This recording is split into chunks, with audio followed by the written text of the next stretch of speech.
दर्शितं येन तस्मै श्री गुरवे नमः। इसमें आवाज तो आएगी नहीं, ठीक से आएगी, थोड़ी हल्की है, छोटा वाला लगा दिया भैया।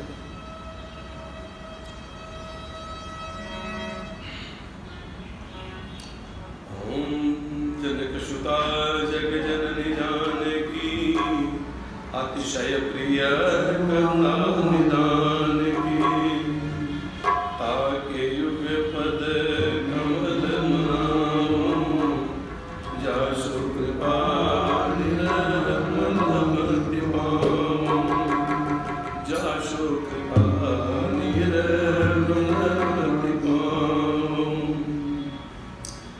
श्री कृष्ण गोविंद हरे मुरारे हे नाथ नारायण वासुदेव। श्री कृष्ण गोविंद हरे मुरारे हे नाथ नारायण वासुदेव। श्री कृष्ण गोविंद हरे मुरारे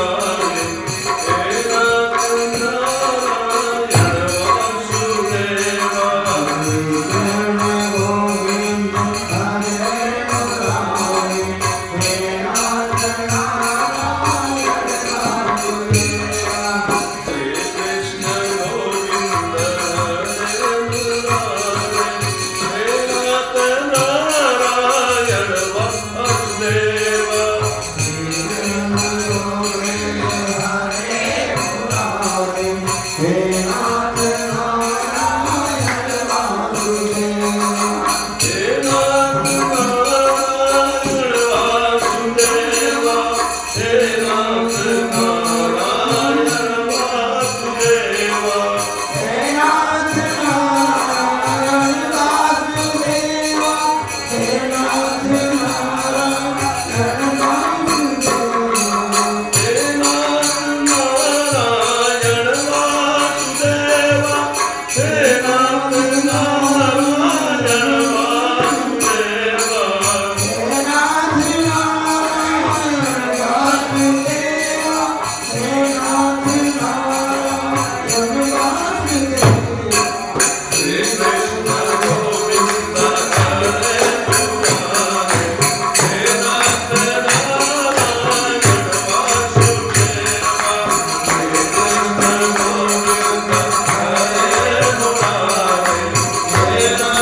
कल तक हम लोगों ने श्रवण किया था, महाराज परीक्षित ने प्रश्न किया था कि भगवान अब हम अपने खानदान का वर्णन सुनना चाहते हैं, जो हमारा परिवार कैसे बढ़ा, कैसे वंश हमारा हुआ। तो इनके महाराज परीक्षित के वंशावली में हमने बताया था आपको कल कि जो भगवान का एक अवतार हुए थे ऋषभ देव जी, तो ऋषभ देव जी के तीसरे पुत्र हुए थे श्राद्ध देव। ऋषभ देव जी के पुत्र हुए थे नभक, उनके पुत्र हुए थे नाभाग, और नाभाग के पुत्र हुए थे श्राद्ध देव। श्राद्ध देव ही आगे चल करके वैवस्वत मनु बने, वह श्राद्ध देव ही वैवस्वत मनु बने। ये वर्तमान में वैवस्वत मनवंतर ही चल रहा है, यानी श्राद्ध देव के द्वारा जो सृष्टि प्रारंभ की गई उसी सृष्टि में हम लोग चल रहे हैं, और उसी सृष्टि में ये भी चल रहे थे, महाराजा परीक्षित भी चल रहे थे। तो श्राद्ध देव का हमने कल पूरा वर्णन कर दिया था आपको, तो उनका कोई पुत्र नहीं था। गुरु वशिष्ठ के पास गए, उनकी धर्मपत्नी दोनों ने मिलकर के संकल्प एक नहीं किया। पति ने चाहा कि पुत्र हो और उन्होंने संकल्प किया कि नहीं मुझे पुत्री प्राप्त हो, पुत्री हो गई, उसका नाम इला हुआ। वही इला फिर आगे चल कर सुदुम्न हुआ, फिर बाद में स्त्री हो गए जंगल में जाकर के। फिर शंकर जी से प्रार्थना करने पर 1 महीना सुदुम्न और 1 महीना इला के रूप में उनको रहना पड़ा। तो उनसे एक चंद्रमा जब इला के रूप में जंगल में थे तो चंद्रमा से उनको एक पुत्र हुआ, उसका नाम पुरुरवा हुआ। और पुरुरवा से पूरी वंशावली कल हमने आपको बताई थी। तो चूंकि ये चंद्रवंशी है तो चंद्रमा का पुत्र थे बुध, तब उनसे श्राद्ध दे के जो वैवस्वत मनवंतर चल रहा है तो इससे यह चंद्रवंश चला। कल ही मैंने आप सबको बताया था कि जिस समय सुदुम्न चले गए जंगल में, 1 महीना स्त्री 1 महीना पुरुष रहते हुए उनको बड़ा अपमान मालूम पड़ता था। जब जंगल चले गए तो इनको बड़ा दुख हुआ महाराज श्राद्ध देव जी को। श्राद्ध देव ने फिर से अपने पत्नी से 10 पुत्र उत्पन्न किए। उन 10 पुत्रों का वर्णन हमने कल आपके सामने किया था। उन 10 पुत्रों में सबसे पहले जो पुत्र हुए थे उनके वो इक्ष्वाकु हुए थे।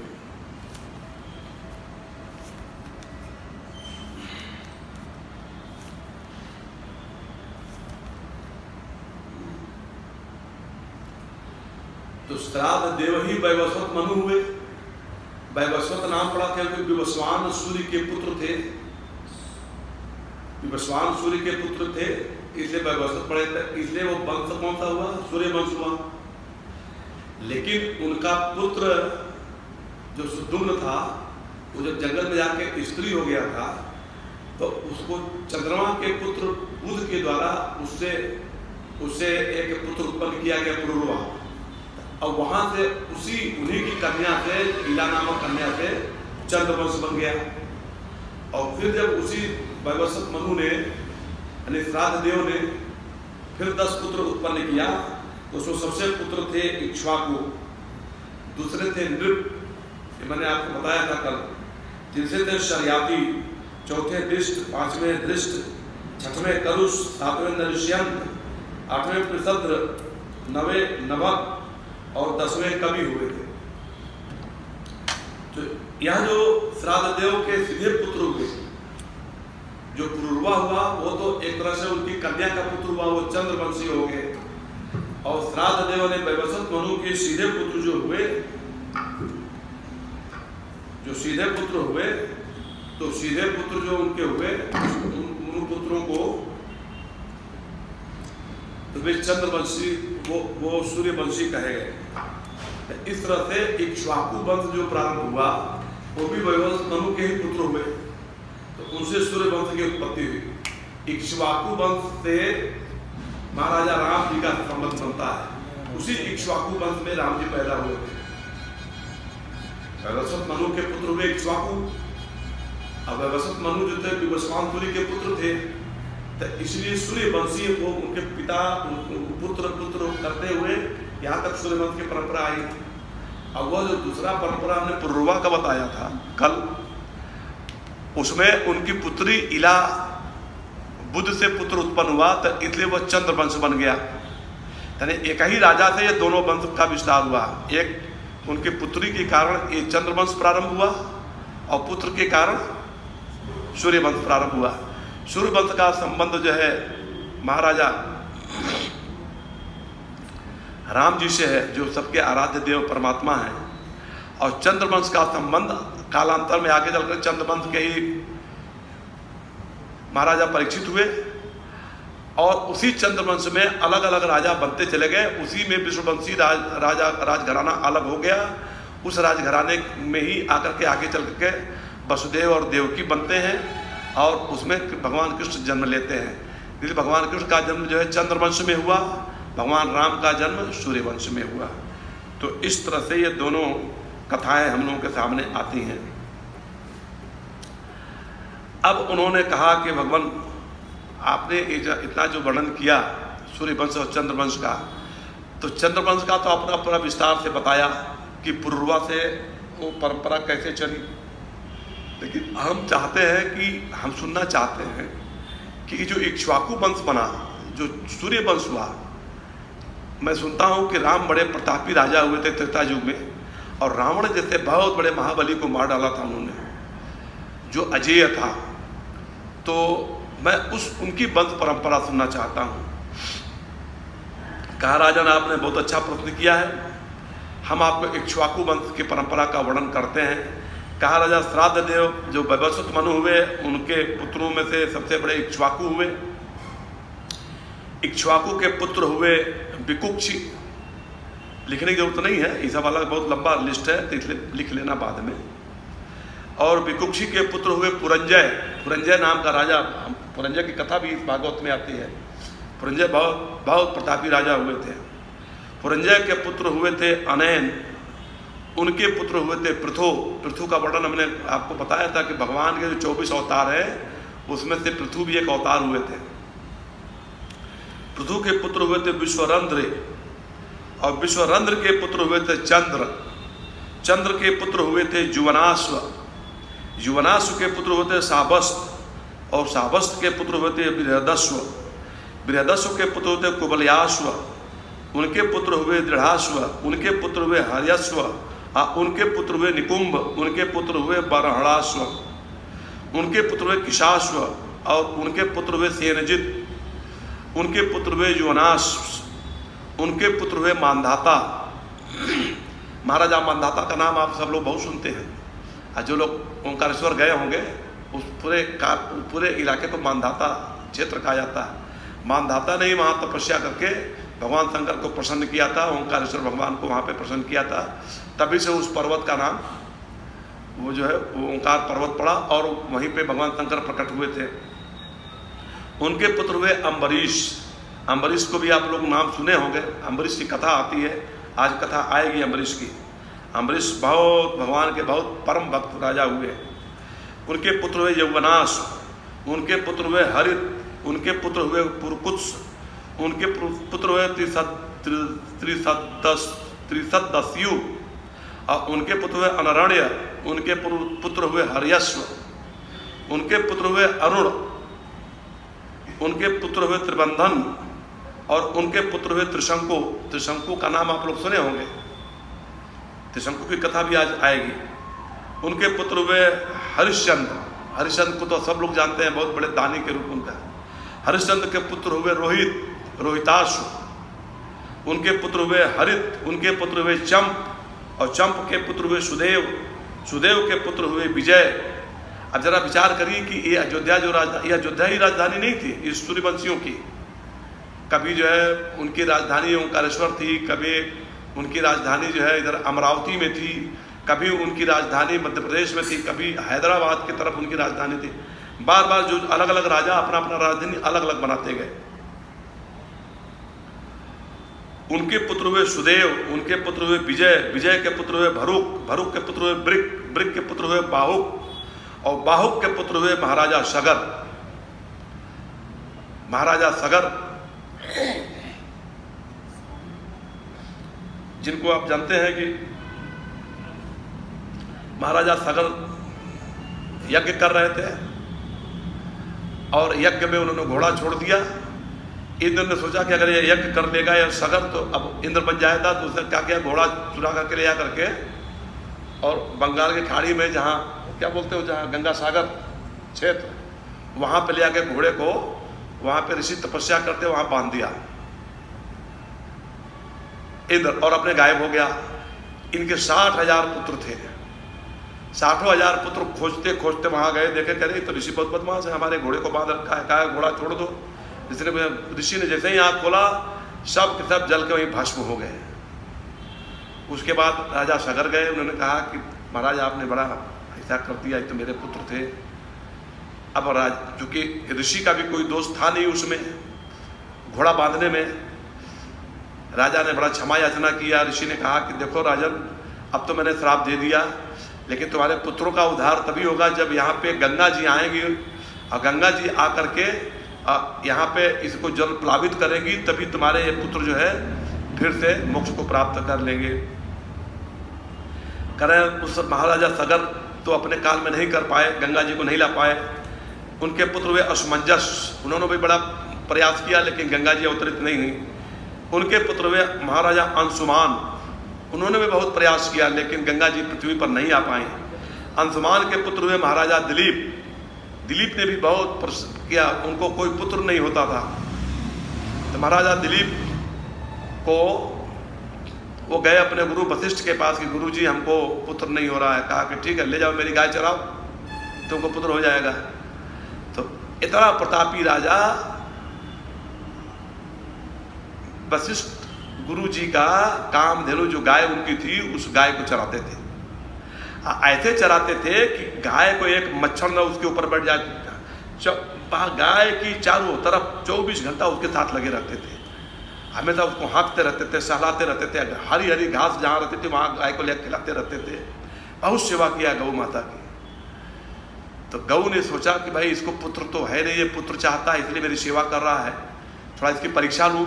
तो गौ उस कामधेनु ने, कामधेनु सब मन के कामनाओं को पूर्ण करने वाली होती हैं, उस कामधेनु ने संकल्प किया कि एक, अब महाराजा दिलीप इसको पीछे पीछे सहला रहे थे, तब तक सामने उधर से एक बहुत तेज बाघ, व्याघ्र जो सिंह जो है दहाड़ा। अब गौ माता थर थर कांपने लगी। तो दिलीप आगे आ गए। तो दिलीप जी बाण मारते थे तो वो उसके ऊपर जाके बाघ के ऊपर बाण कुछ असर ही नहीं पड़ता था। अब महाराजा दिलीप सोचे कि ये सामान्य बाघ नहीं है। उसके बाद बाघ बोला इसे कि देखो ये मेरा आहार है पशु, मैं इसको खा जाऊंगा, मैं इस गाय को खा जाऊंगा। महाराजा दिलीप ने बहुत प्रार्थना किया कि यह गाय मुझे गुरु जी ने चढ़ाने के लिए दिया है, गुरु जी की थाती है, इसलिए आप गाय को मत खाइए। बहुत दोनों के बीच में वाद विवाद हुआ। अंत में सिंह ने कहा कि मुझे भूख तो लगी है, तो मैं तो खाऊंगा, या तो तुम कोई और उपाय बताओ। तो महाराजा दिलीप ने कहा कोई बात नहीं, यह गुरु जी की गाय, इसको आप छोड़ दीजिए, आप मुझको खा लीजिए। और ऐसा करके महाराजा दिलीप दोनों हाथ झुका करके और सर नीचे झुका करके बाघ के आगे चले गए कि हमको अब खा जाएगा। बाघ ने बड़े मुंह फाड़ करके खूब तेज दहाड़ा। तो अब ये समझे कि अब तो इसके मुख में हमको लिया। अब उसके बाद बहुत देर तक ऐसे झुके रहे, देख रहे कि कुछ कोई प्रतिक्रिया ही नहीं हुई। तब उसके बाद आँख खोला तो देख रहा ना वहाँ कोई बाघ है न कुछ है। और वहाँ पे वही जो गाय थी, गौ माता थी सुरभि, वो वहीं पे स्त्री रूप में खड़ी होकर के इनको आशीर्वाद दे रहे थे कि बेटा मैं तुमसे बहुत प्रसन्न हुई, ये मैंने तुम्हारी परीक्षा लेने के लिए मैं देखा कि तुम वास्तव में अपने गुरु के गाय की कितनी सेवा कर सकते हो। तुम अपना प्राण दे करके भी गुरु की सेवा करने में लगे हो, इसलिए निश्चित रूप तुम्हारा मनोरथ सिद्ध होगा, तुमको पुत्र प्राप्त होगा। और ऐसा पुत्र होगा जैसा पुत्र अभी तक कोई हुआ ही नहीं होगा। आशीर्वाद दिया उनको। महाराजा दिलीप के पुत्र हुए भगीरथ। भगीरथ ने जब अपने पुरखों का सुना कि हमारे पुरख लोग वहाँ पे जल गए हैं, जल के भस्म हो गए हैं, तो उसके बाद वो तपस्या करने चले गए। बहुत घोर तपस्या गया ब्रह्मा जी की। ब्रह्मा जी ने कहा भाई मेरे बस में नहीं है गंगा जी को, क्योंकि गंगा जी तो भगवान विष्णु के यहाँ रहती हैं, आप शंकर जी से कहो क्योंकि शंकर जी की बात मानते हैं विष्णु। फिर भगीरथ गए, तपस्या करने लगे। शंकर जी की तपस्या बहुत किया। शंकर जी ने कहा भाई देखो हम भगवान विष्णु का हम भी भक्त ही हैं जैसे आप भक्त हो, इसलिए हम उनसे कह नहीं सकते गंगा जी को दे दीजिए। हाँ यह जरूर है कि अगर गंगा जी आती हैं तो हम भी उनका दर्शन कर लेंगे, इसलिए तुम विष्णु की ही प्रार्थना करो। फिर वो विष्णु की तपस्या करने चले गए भगीरथ जी। विष्णु भगवान की तपस्या के भगवान विष्णु को प्रसन्न किया। उन्होंने कहा कि देखो मैं गंगा जी को तो छोड़ दूंगा, गंगा जी भगवान विष्णु के चरणों से निकलती हैं। कहा मैं गंगा जी को छोड़ दूंगा, लेकिन ये बताओ उनको संभालेगा कौन? यदि उनका वेग पृथ्वी पर गिरा डायरेक्ट तो पूरी पृथ्वी बह करके रसातल में चली जाएगी, इसलिए उसके वेग को रोकने के लिए कौन रोक पाएगा? कहा प्रभु ये तो उपाय आप ही बताइए। कहा एकमात्र शंकर जी हैं जो गंगा के वेग को रोक सकते हैं, तुम जाओ शंकर जी से प्रार्थना करो। अब भगवान विष्णु से वचन लेकर के फिर शंकर जी के पास आए। शंकर जी की खूब तपस्या किया, शंकर जी प्रसन्न हो गए। शिव जी से कहा कि महाराज भगवान विष्णु ने गंगा जी को भेजने का निर्णय तो कर दिया, हमें कृपा कर दिया है, लेकिन यह पृथ्वी लोक में उनको रोकना बड़ा मुश्किल है। इसलिए अगर आप कृपा